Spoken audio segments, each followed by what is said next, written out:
എല്ലാവരും ഒരുമിച്ച് ഒറ്റക്കെട്ടായി നിന്നാൽ മാത്രമേ നഗരസഭയുടെ എല്ലാ വർക്കുകളും കൃത്യമായി പൂർത്തീകരിക്കാൻ നമുക്ക് സാധിക്കുകയുള്ളൂ. നമ്മുടെ ഭരണത്തിൽ വന്ന ശേഷം ഓരോ ദിവസം ഉദ്യോഗസ്ഥര മീറ്റിംഗ്, പല സെക്ഷനുമായിട്ട് ബന്ധപ്പെട്ട ഉദ്യോഗസ്ഥര മീറ്റിംഗ് ഒക്കെ തന്നെ കൃത്യമായിട്ട് മോണിറ്റർ ചെയ്യുന്നുണ്ട് ഞങ്ങൾ എല്ലാവരും. അതുപോലെ തന്നെ എല്ലാ ആഴ്ചയിലും ബുധനാഴ്ച രാവിലെ 9:30 എന്നുള്ള സമയമുണ്ടെങ്കിൽ ഞങ്ങൾ എല്ലാവരും സ്റ്റിയറിംഗ് കമ്മിറ്റി കൂടാറുണ്ട്. അപ്പൊ സ്റ്റിയറിംഗ് കമ്മിറ്റി കൂടുമ്പോഴും ഒക്കെ തന്നെ ഏറ്റവും കൂടുതൽ പരാതി വരുന്നതും ഈ മരാമത്തുമായി ബന്ധപ്പെട്ട വർക്കുകളുടെ കാര്യത്തിലാണ്. ഇപ്പൊ നമ്മുടെ പല കൗൺസിലേഴ്സും പലപ്പോഴും പറയാറുണ്ട്, കോൺട്രാക്ടർമാരുടെ പുറകെ നടക്കാറുണ്ട്, വിളിച്ചിട്ട് ഫോൺ എടുക്കാറില്ല, എഗ്രിമെന്റ് വെച്ച് കാലാവധി കഴിഞ്ഞ് സ്പില്ലോവർ കഴിഞ്ഞാൽ പോലും വർക്ക് ചെയ്യാറില്ല എന്നൊക്കെ പല ആളുകൾ പലപ്പോഴും. കാരണം കോൺട്രാക്ടർമാർക്ക് കൗൺസിലർമാരുടെ ഫോണ് കണ്ടാൽ അവർ എടുക്കാത്ത സാഹചര്യമാണ്. എനിക്ക് അനുഭവം ഉണ്ടായിട്ടുണ്ട്. എല്ലാവരെയും അടച്ചാക്ഷേപിക്കുന്നതല്ല, ഒരുപാട് നല്ല കോൺട്രാക്ടേഴ്സ് ഉണ്ട്. കാരണം എഗ്രിമെന്റ് വെച്ച് കഴിഞ്ഞാൽ 3 മാസത്തിനുള്ളിൽ തന്നെ കൃത്യമായി പണി ചെയ്യുന്ന കോൺട്രാക്ടർമാരും ഇതിന്റെ ഇടയിലുണ്ട്. കാരണം അങ്ങനെ നമുക്ക് അനുഭവമുണ്ട്.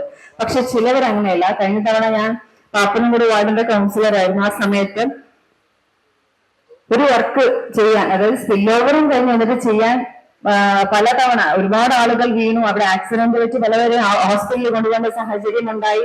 എന്നിട്ടും ഈ കോൺട്രാക്ടറെ വിളിക്കാം. അപ്പൊ അടക്കം എക്സി അടക്കം ഒക്കെ തന്നെ വിളിക്കുന്നുണ്ട്, ഒരു റെസ്പോൺസും ഇല്ല. അവസാനം ഈ കോൺട്രാക്ടറുടെ വീട് പാർശ്വ അടുപ്പിച്ചാണ് കോൺട്രാക്ടറുടെ വീട്. ഞാനൊരു 3 തവണ ആ കോൺട്രാക്ടറിന്റെ വീട്ടിൽ രാത്രി വരെ പോയിരുന്നു.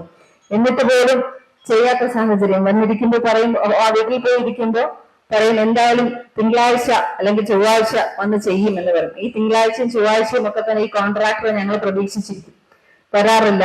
വീണ്ടും ആളുകൾ പതിവായിട്ട് ആ റോഡിൽ വീഴുന്ന സാഹചര്യം. എന്നിട്ടും വർക്കുകളൊന്നും ചെന്ന് ചെയ്യുന്നില്ല. ഒരുപാട് തവണ പറഞ്ഞു. ഇതൊക്കെ തന്നെ സ്ഥിരമായി ആവർത്തിച്ചുകൊണ്ടിരിക്കുന്ന സാഹചര്യമായിരുന്നു. അവസാനം ഇലക്ഷൻ എടുത്തു, നിങ്ങൾ വീണ്ടും വീട്ടിൽ പോയി, ചെയ്യുന്നില്ല. അവസാനം ഇലക്ഷൻ കഴിഞ്ഞ് ഒരിക്കലും ആ കോൺട്രാക്ടർ വിചാരിച്ചില്ല ഭരണത്തിൽ നമ്മളായിരിക്കും വരുന്നതെന്ന്. അതിനുശേഷം പിന്നെ എന്നെ കാണുമ്പോൾ ഒളിച്ചു പോകുന്ന സാഹചര്യം. ഇപ്പൊ ഞാൻ തോൽവി, ദൈവമേ കാണാനില്ലാത്ത ഒരാളെ നമ്മൾ കണ്ടല്ലോ എന്ന സാഹചര്യം തോന്നിയിട്ടുണ്ട്. അതിനുശേഷം പിന്നീട് പക്ഷെ ഞാൻ ആ വാർഡിൽ നിന്ന് പുതിയ വാർഡിലേക്ക് മത്സരിച്ചു. പക്ഷെ പിന്നീട് അതിനുശേഷം വന്ന് ചെയ്തു വർക്ക്.